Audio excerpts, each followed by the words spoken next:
With my deepest gratitude to Heavenly Parent, True Parents and Holy Mother Han, I greet entire Unification family.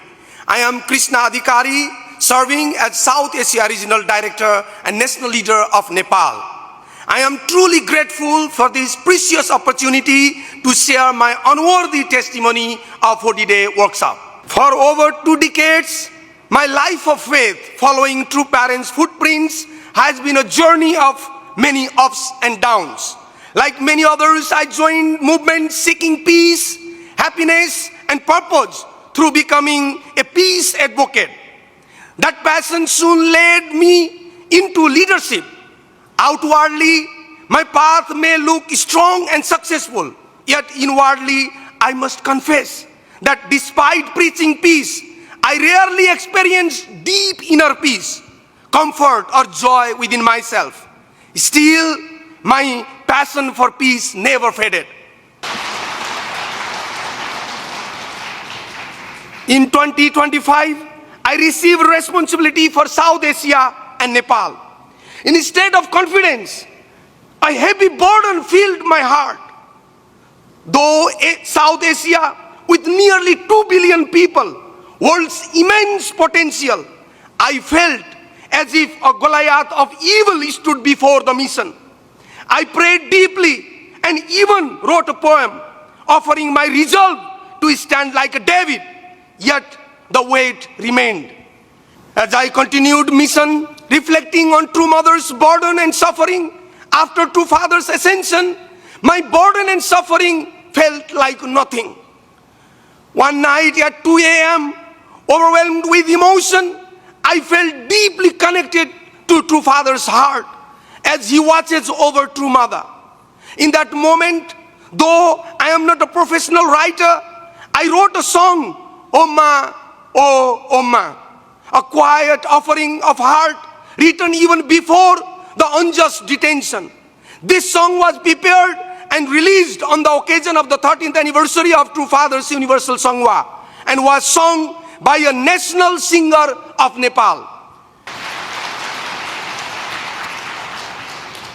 Soon after, externally Nepal faced the chaos of Gen Z revolution.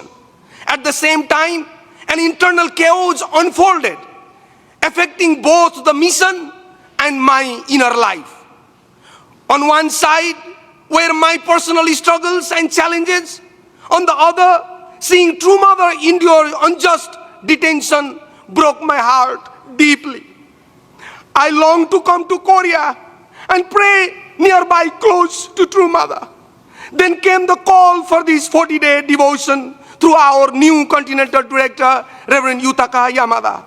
I felt it was not only a precious opportunity to offer sincere devotion and Jongsong for True Mother, but also heaven's mercy to heal and stabilize my heart. Yet here, clarity increased, and so did my pressure. As the workshop approached to its end, the burden became unbearable. My heart felt close to breaking. Then came the night that changed everything. After an intensive prayer late on 31st January, I returned to the sleeping room exhausted, not from physical fatigue, but from worries. My mind was restless and my eyes could not sleep. Hours passed. Around down in the state between sleep and waking, something unexpected happened. I felt someone sleeping beside me. It was my mother, who passed away when I was in high school. She gently said, "Why are you worrying so much? If your worry crosses its limit, you will become mad." Then she disappeared. Crying, I asked, "Mother, what should I do? I feel so much alone in the mission." At that moment, I heard another voice behind me. It was our beloved True Mother saying, "Turn toward me and trust in me." I felt she was asking me to look beyond my suffering and see her loneliness. How can we forget the loneliness of God and true parents. Ashamed and trembling, I bowed deeply in my heart when I wondered how she could be here as she is in the detention center. Then I heard her voice say clearly, I was never in detention. Ajo! This morning at Chongsimon, I could only cry, repeating Amanim, as the word trust in me echoed in my heart. I realized it was not true mother who was imprisoned, but my own fear and limited understanding. True mother stands in the motherly heart of heavenly parent, a heart no human power can imprison. I felt that her suffering is a cosmic cross she has willingly embraced for heaven's providence and humanity's healing. With this conviction, I believe true mother will soon be released, and as she said, truth will prevail. Ajo! Then following night, another profound dream came. I saw true father lying in the Songwa box, just as I had seen him during his actual Songwa ceremony years ago. As I wondered, isn't true father passed long ago?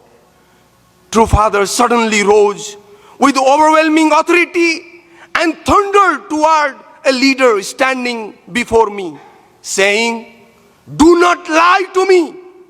Leave this place. When I looked at that leader, I was shocked to see a calm smile on his face. In that moment, I understood clearly that heaven cannot be deceived.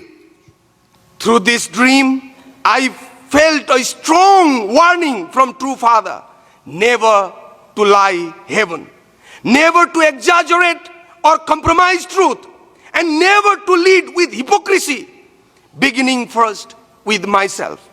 When I woke up, my whole body was trembling and my heart was filled with fear, deep repentance, and a serious awakening.